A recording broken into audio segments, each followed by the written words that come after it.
नमस्कार मित्रों, मैं बसंत चैनल पर आपका हार्दिक स्वागत और अभिनंदन है। मैं आज फिर आपको भावनाओं की दुनिया, पत्रों की दुनिया में लेकर चलती हूँ।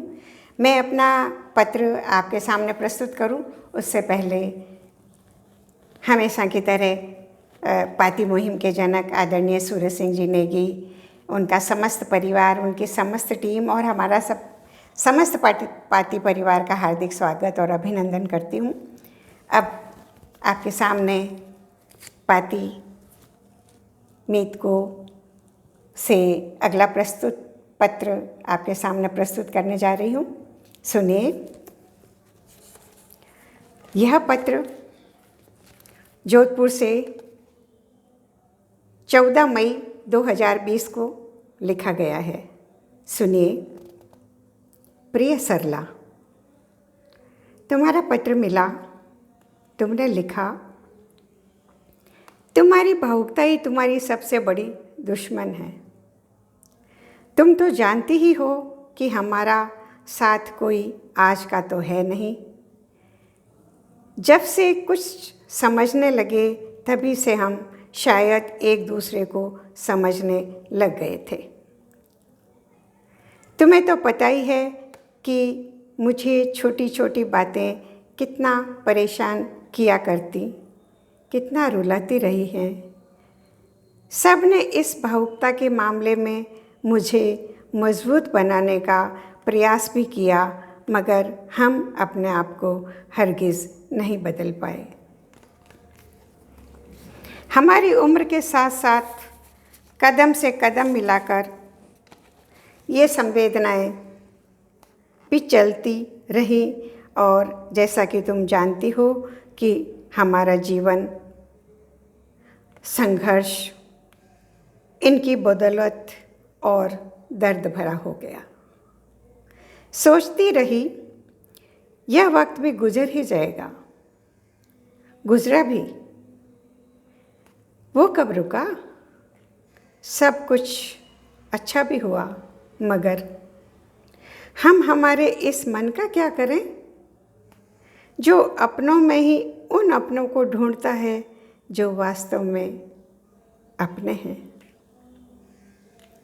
हम अपनों से दिखावा पसंद नहीं करते। हम किसी के सामने 4 कदम जाते हैं, परंतु सामने वाला 1 कदम भी आगे बढ़ाने को तैयार नहीं हो तो हम चाहते हैं कि कोई हमारे साथ ऐसा व्यवहार न करे जैसा वो खुद अपने प्रति नहीं चाहता। लेकिन ऐसा होता नहीं। हमें बहुत दुख होता है। हम तो एक दूसरे को देखकर ही लोगों की तकलीफ़ समझ जाते हैं, लेकिन अब चेहरे पड़ने की बात तो दूर, कहने पर भी किसी को एहसास कहाँ हो पाता है। उम्र के इस पड़ाव पर हम अपनों से क्या चाहेंगे? बस थोड़ा सा अपनत्व ही तो। जब वह भी नहीं मिलता है तो तुम ही बताओ इसमें हमारा क्या दोष है? कहाँ है दोष हमारा? तुम सिर्फ हमारी भावनाओं को दोष देती हो कि हम उसमें बह जाते हैं, लेकिन क्या संवेदनहीन, भावना विहीन को एक जीता जागता इंसान कहा जा सकता है? हाँ, ये तो सच है कि ये हमारे अंदर कुछ ज़्यादा ही गहरे बैठ चुके हैं, परंतु ऐसा नहीं है कि हम कोशिश नहीं करते इस अति से निकलने की, मगर ऐसा करने के चक्कर में हम स्वयं से ही दूर हो जाते हैं, नितांत अकेले। ऐसा लगता है जीवन इनके बिना अधूरा है। किसी की भावनाओं से खेलना बहुत आसान होता है, पर उन्हें समझकर उनका सम्मान कोई बिरला ही कर पाता है। हम दोनों के पत्रों का विषय भी लगभग यही होता है। तुम समझती हो, हम समझते भी हैं, मगर फिर वहीं लौट आते हैं। हम चाहते हैं कि तुम्हारी ही तरह हमारी भावनाओं को कोई अपने भी समझे। हम सिर्फ स्नेह के भूखे हैं। यहाँ तक कि कोई झूठ ही सही पर इतना ही कह दे कि हम हैं ना तुम्हें परंतु किसी ने क्या खूब कहा है, प्रेम न बाड़ी नीपजे हेत न हाट बिकाए। प्रेम न बाड़ी नीपजे हेत न हाट बिकाए। पर हम हमारे मन को कैसे समझाएं?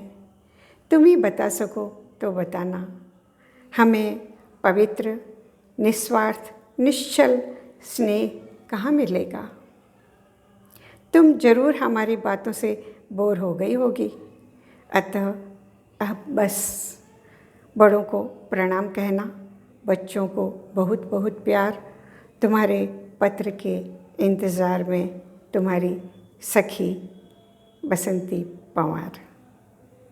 तो भावनाएं जब बहुत तीव्र गति से मन में मचलने लगती है तो हम अपने मित्र को, सखी को ही कह सकते हैं अपने मन की बात, वरना तो आज के ज़माने में किसके पास फुर्सत है जो हमारी भावनाओं को समझे और उन्हें सुने और हमें थोड़ा सा अपनत्व प्रदान करें। तो इसी के साथ आज फिर मैं आपसे विदा लेती हूँ। उससे पहले आदरणीय सूर्य सिंह जी नेगी सर, पाती परिवार, उनकी समस्त टीम का हार्दिक आभार व्यक्त करती हूँ। फिर मिलेंगे इसी पत्रों की दुनिया के साथ। आपके सामने सभी की भावनाओं को लेकर मैं फिर उपस्थिति होंगी।